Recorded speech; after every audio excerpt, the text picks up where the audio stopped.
훅 인터뷰. 모두를 위한 모두를 향한 모두의 궁금증 훅 인터뷰. 나는 줄리가 아니다. 윤석열 전 검찰총장의 부인 김건희 씨가 윤 전 총장이 대선 출마하는 날 인터뷰를 했습니다. 자신의 관련된 의혹 소설로 규정하면서 부인했습니다. 줄리를 해야 할 이유도 없고 해야 할 시간도 없다고 했는데요. 그런데 김건희 씨 단독 인터뷰는 어떻게 나왔을까요? 그리고요, 윤 전 총장의 가족 관련해서 밝혀야 할 의혹들은 무엇일까요? 김건희 씨 단독 인터뷰를 한 뉴스버스의 이진동 발행인 모셨습니다. 안녕하세요. 예, 안녕하십니까. 뉴스버스가 설립된 게 언제입니까? 저희들은 5월 24일 날 설립을 했고요. 5월 24일이요? 네네. 그리고 2월 21일에 사이트 오픈을 처음 했습니다. 알겠습니다. 그 기간에는 이제 그 전에 기사들 좀 준비했고요. 그렇습니까? 근데 뭐 지금 설립하자마자 특종 기사를 그냥 뻥뻥 이렇게 터뜨립니다. 이진동 기자가 좀 특종 기자이기도 했습니다. 기자님은 어떤 직책 맡고 계십니까? 저는 이제 그 대표 또 한번 선배분 한번 제가 모시고 있고요. 네. 저는 발행인 겸 편집인에서 이제 그 기사 업무를 총괄하고 있습니다. 기사도 쓰시더라고요, 아직? 제가 써야 될 기사는 직접 쓰고요. 네. 전체적으로 이제 기자들이 하는 걸 주요 방향이라든가 네. 이런 쪽에 좀 그건 이제 제가 좀 정리해주고 봐주고 이런 있군요. 역할들을 하고 네. 있습니다. 네. 김건희 씨 단독 인터뷰했는데요. 어떻게 하게 된 겁니까? 그러니까 그 기사가 나온 게 아마 지난 월요일 7월 5일 아니죠. 6월 그보다는 좀 앞서서 나간 것 같은데 7월 5일에 네. 저희들이 이제 그걸 그러니까 16년 전에 네. 그러니까 16년 전에 김건희 씨가 돈을 들고 와서 이중을 요구했다는 그런 기사를 발행했어요. 보도를 했어요. 네, 보도를 했습니다. 예. 이게 장모 최 씨하고 그다음에 그 정대택 씨가 있었는데 그 중간에 있었던 법무사한테 그렇죠. 김건희 씨가 돈을 가져와서 위증을 요구했다는 보도를 뉴스버스에서 먼저 했습니다. 그렇죠. 그러니까 그게 7월 5일이고 지난 월요일입니다. 네. 근데 이제 이 보도를 준비하고 보도하기 위해서 취재하는 과정에서 그 당사자의 해명을 들어야 되지 않습니까? 네. 우리 주 기자도 잘 아시지만 그래서 그 해명하고 반론을 듣기 위해서 저희가 전화를 한 거죠. 전화를 했습니까? 예.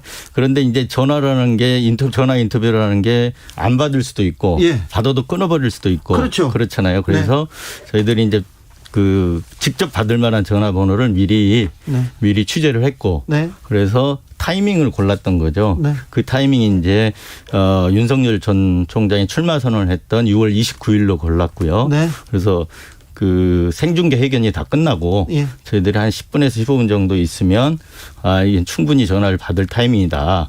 네. 그리고 다른 분들은 다 이제 그 윤 총장의 그 기자회견에 관심이 쏠려 있었잖아요. 그때 우리는 김건희 씨를 인터뷰하겠다 이렇게 얘기하는 겁니까? 그렇죠. 6월 30일 인터뷰 기사가 나왔습니다.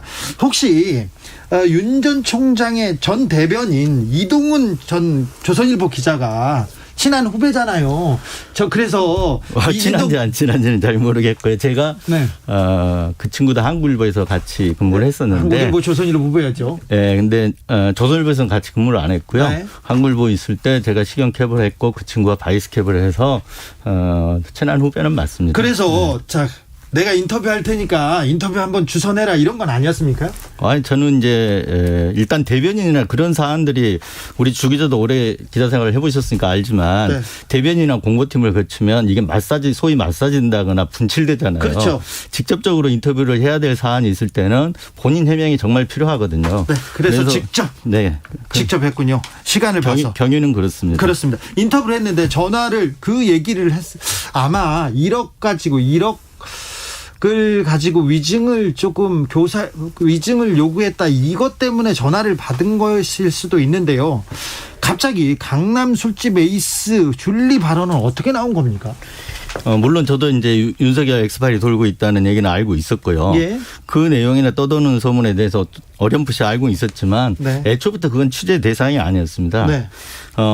아까도 말씀했지만 저희들이 이제 받고자 했던 바는 위증 부분이었기 네. 때문에 사생활이나 이런 건 아예 언급할 생각도 없었는데 근데 이제 인터뷰를 하다가 보니까 이분이 여러 가지 속상한 일들이 있었나 봐요. 억울했나 봐요. 예. 그래서 속상한 일들을 얘기하시면서 그 얘기를 자연스럽게 이제 꺼냈고 네. 아무래도 저희들이 이제 처음 그러니까 김건희 씨가 여자분이시고 그래서 여기자에게 이제 직접 취재한 기자는 여기자인데 네. 여기자가 또 이렇게 전화를 하다 보니까 속상한 얘기를 들어줄 만하다 싶어서 네. 그런 얘기들을 이렇게 다 좀 털어놨군요. 자연스럽게 네. 하신 것 같습니다. 그렇습니까? 대권 도전한 윤석열 전 총장 부인 장모 관련된 의혹들이 계속 나오고 있는데, 자, 뉴스버스에서도 이 그 검증에 나서고 있습니다. 왜 부인에 관한 검증이 필요하다고 보십니까? 그러니까 이제 윤석열 전 총장이 본인이지 않습니까? 본인이 대권 도전하는 거니까 네. 당연한 거고요. 그거는 네. 본인에 대한 검증은 당연한 거지만 부인과 장모 역시도 그런 제기되는 의혹들에 대해서 다 검증을 받아야 된다고 생각을 합니다. 네. 왜냐하면 유권자들의 판단 기준이 본인도 본인이지만 네. 가족들의 행적이라든가 이런 걸 보고 나서 선택이나 판단이 기준들이 달라질 수 있거든요. 네. 그런 차원에서 언론이 그런 검증 역할을 기능들을 수행해야 된다는 거죠. 아, 그렇습니까? 저기 이진동 기자하고는 저하고는 최순실 국정농단 사건 때 열심히 취재하면서 이렇게 또 얘기도 나왔습니다. 최순실 씨가 그 보도 중에 그 청와대 행정관이 핸드폰을 뭐 가슴에다 막 닦아가지고 최순실 씨한테 이렇게 전해주지 않습니까? 그 보도를 또 이진동 기자 팀에서 다 했습니다. 그리고 지하실 인터뷰도 하고 그랬죠. 그때 예. 얘기하고 지금 국정농단 수사하던 윤석열 총장의 검증 얘기를 하고 있습니다. 좀 짚어보겠습니다. 뉴스버스에서 정대택 씨와 그리고 법무사 백 씨 인터뷰, 2006년 인터뷰를 공개했습니다. 이 내용은 뭡니까? 그러니까 이제 그 사건의 핵심 실체는 네. 2006년도에 이진동 기자가 그때 취재한 거죠. 그렇죠. 네. 그러니까 그 사건의 그 당시 핵심 실체는 그거예요. 그러니까 간단히 줄여서 얘기하면 그 세 사람이 이제 그러니까 소위 말하면 세 사람인데 약정을 맺은 사람이 세 사람인데 한 사람은 그 윤석열 전 총장의 장모 최 씨. 장모의 사업 파트너였기 때문에 네. 여기서는 간단히 두 분으로 하겠습니다. 네. 이렇게. 그래서 정대택 씨와 네. 그 장모 측 네. 두 분이 이제 약정서를 쓰면서 반반씩 예. 이익금을 나누기로 했다. 네. 이런 약정서를 써요. 예. 그런데 정기태 씨는 그 약정서대로 이행해라는 거고 네. 장모 측에서는 그게 강요에 의해서 작성이 된 거다. 네. 그러다 보니까 이제 형사 사건으로 비화가 돼서 네. 결국은 그걸로 인해서 강요에 의해서 작성됐다라고 한 장모 측의 의견이 받아들여져서 정대택 씨가 구속되죠. 구속되고 2년형을 살고 나오게 되는 겁니다. 네. 그런데 그 약정서를 쓰는 과정에 입회한 사람이 바로 백모 씨, 법무사입니다. 예. 그러니까 이 사람의 증언이 결정적일 수밖에 없는 거죠. 그렇죠. 예. 그런데 그 전에 이제 장모 측에서 2억을 주고 6억 이제 아파트가 어떤 살 집이 제공이 되고 네.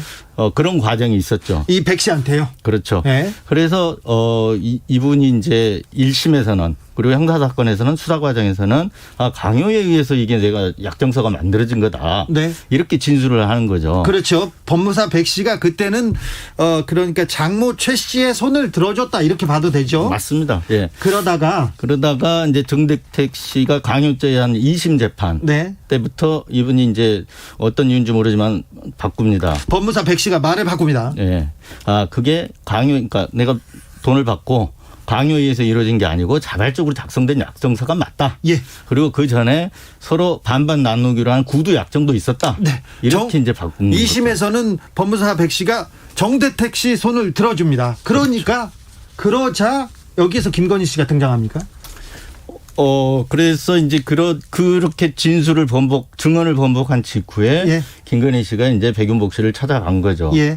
그래서 그 1심대로 증언을 해달라. 네. 이렇게 하면서 이제 그 1억을 이제 제시를 했다라는 거고요. 예. 물론 그 당시에 백윤복 씨는 받지 않았습니다. 네. 예. 그 이제 그때 위증을 요구했다라고 이제 기사가 나간 부분이 바로 그 부분인데 네.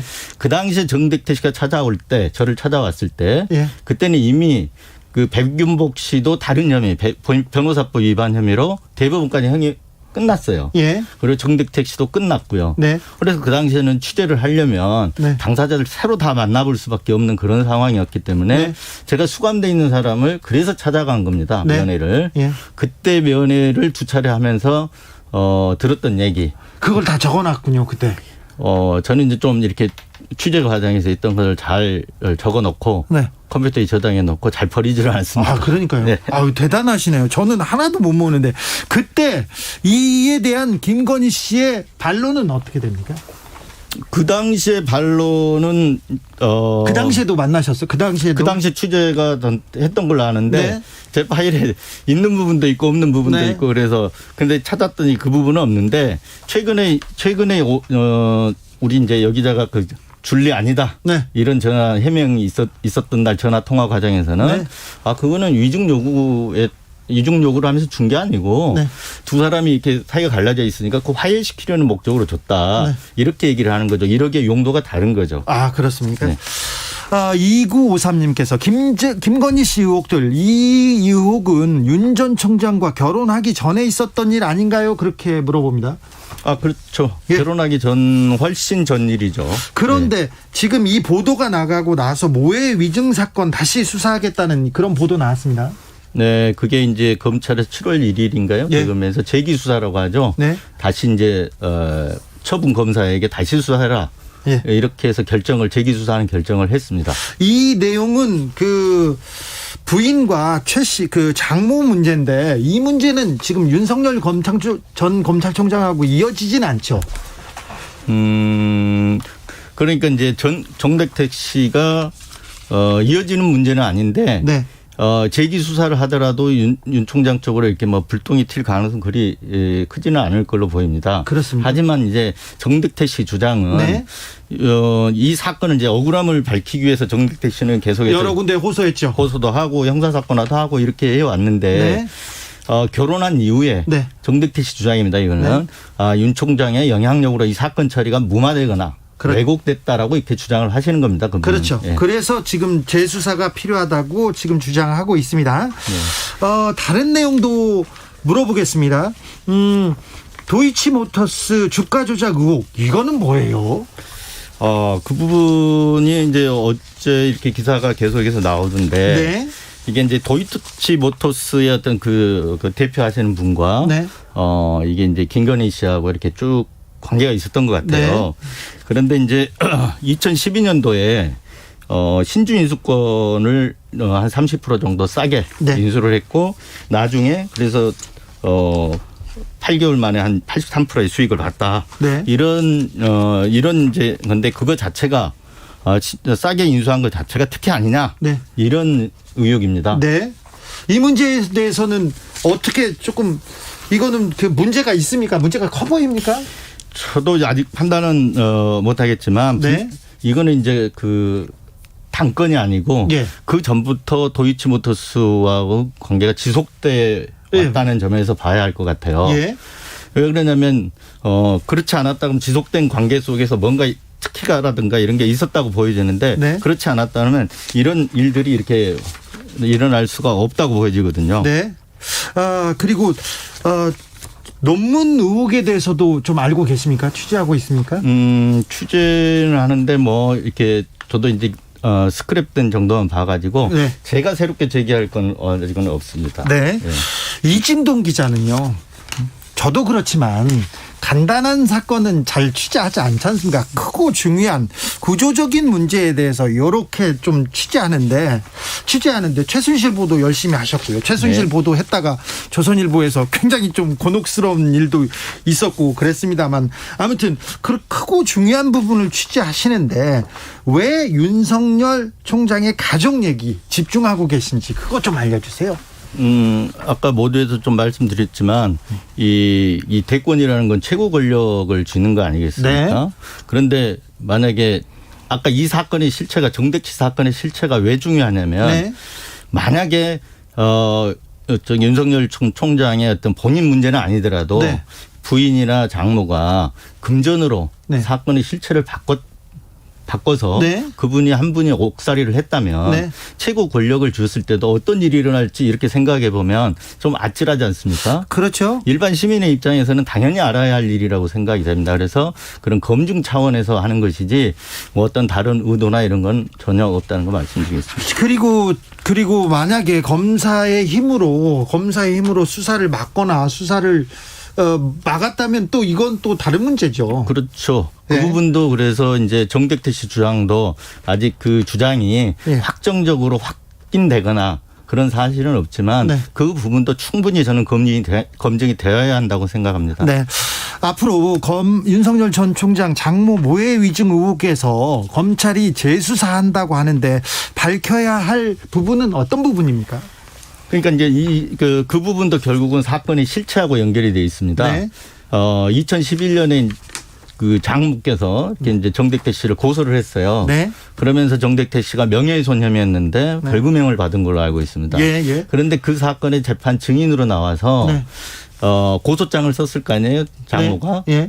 고소를 했으니까. 네. 근데 그 고소 내용에 대해서 사실입니까? 네. 예라고 답변을 했다는 거죠. 예. 그런데 그 고소장 내용이 사실이 아니면 네. 벌금형으로 처벌받았기 때문에 형사처벌하기 위해서 거짓말 한 거다. 예. 이래서 모해 이중에 해당이 된다. 네. 이렇게 보고 지금 재기수사가 결정이 된 게 아닌가 이렇게 네. 보입니다. 일단 그 정대택 씨가 장모 최 씨의 명예훼손 혐의로 유죄는 받았어요. 선고를 받았죠. 그렇죠. 네. 윤석열 전 총장 가족 관련된 사항 말고도 또 넘어야 될 산이 있다면 무엇일까요? 제가 물어보고 싶었어요. 아, 그렇습니까? 저는 이제 가장 큰 문제가 예. 다른 문제들도 얽혀 있지만 가장 큰 문제는 검찰을 정치화시킨 책임이라고 봅니다. 아, 네. 네. 지금처럼 검찰이라는 국가기관이 이제 이렇게 이편 저편 갈라서 싸운 적이 없었습니다. 지금은 친정권 검사니 이렇게 많이 갈라져서 그렇죠. 싸우고 있지 않습니까? 네. 이게 완전히 정치판으로 변해버렸는데요. 네. 물론 이제 그 주 기자도 아시지만 역대 정권은 다 그 어떤 수사권을 쥐고 있는 검찰을 좀 쥐락펴락하면서 흔들고 싶어 하지 않습니까? 그렇습니다. 역대 네. 정권에는 그랬어요. 그러면 그때 나서서 이 방어막하고 방패막이를 해주는 게 총장이고 장관들이었거든요. 그렇죠. 그래서 총장 입장에서는 그걸 막고 옷을 벗고 이렇게 저항하고 하는 거는 네. 어찌 보면 당연한 일입니다. 네. 그런데 그거 자체가 예. 대선에 뛰어드는 어떤 명분은 될 수 없다는 거죠. 그렇죠. 저항의 명분은 될 수는 있지만. 그렇죠. 네. 그런 차원에서 그리고 나서 검찰이 그렇다 보니까 정치화가 됐는데 네. 이 책임은 누가 져야 되는 겁니까? 저는 첫 번째 책임이 여기에 있다고 봅니다. 그렇죠. 윤 총장의 책임이 적지 않죠. 저는 그 부분이 큰 책임이고 그다음에 이제 본인에 대해서 검증해야 될 부분 네.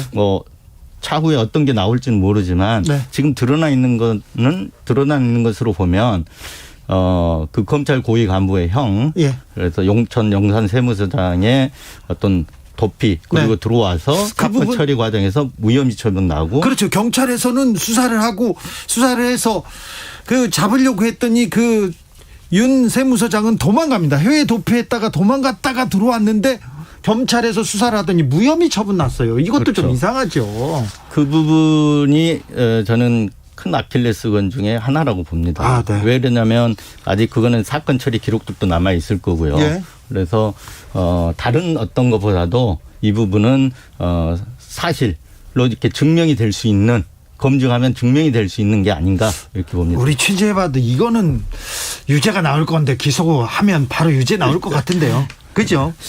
두고 봐야겠습니다. 네. 아, 참. 마지막으로 하나 물어보겠습니다. 네네네. 저기 가짜 수산업자예요. 오징어 사기. 예. 그 사건도 뉴스버스에서 취재할 것 같은데.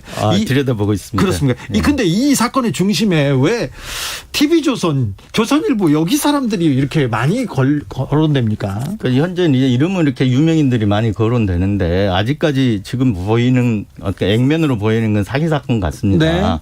그래서 그 사기 사건의 피해자 중에 한 명이 네. 조선 미디어 계열사의 이제 기자였던 것 같아요. 네. 근데 그분이 뭐 국정원장이니 어떤 정치인이 이렇게 중간에서 소개도 하고 네. 그랬던 구조 같은데 네. 아마 이제 기자들 이름도 지금 거론되고 있는데 어떤 경위로 거론이 되는 건 모르지만 네. 일단 부정청탁금지법 위반, 소위 김영란법 위반으로 네. 뭐 입건도 되고 그랬다 그래요. 네. 하지만 저는 이제 그 경위에 대해서는 지금 잘 모르겠습니다. 네. 그렇지만 그렇게 된 건 좀 유감이고 네. 언론에 대한 불신을 야기시키는 일 중에 하나이지 않을까 이렇게 생각은 듭니다. 알겠습니다. 저 이진동 기자님, 저야 뭐 잘 알고 있습니다. 이진동 기자님이 진보나 윤석열 전 총장을 조금 싫어하거나 그런 사람은 아니죠. 저는 그런 건 아니고 후배들에게도 이렇게 항상 하는 얘기가 정치적인 입장을 갈 때 사건을 항상 객관화 시켜서 봐라. 예. 팩트를 따라가면서 맥락을 보고 본질을 보고 따라가면서 이렇게 볼 필요가 있다 이렇게 생각을 합니다. 네, 지금까지 이진동 뉴스버스 발행인이 보는 윤석열 전 총장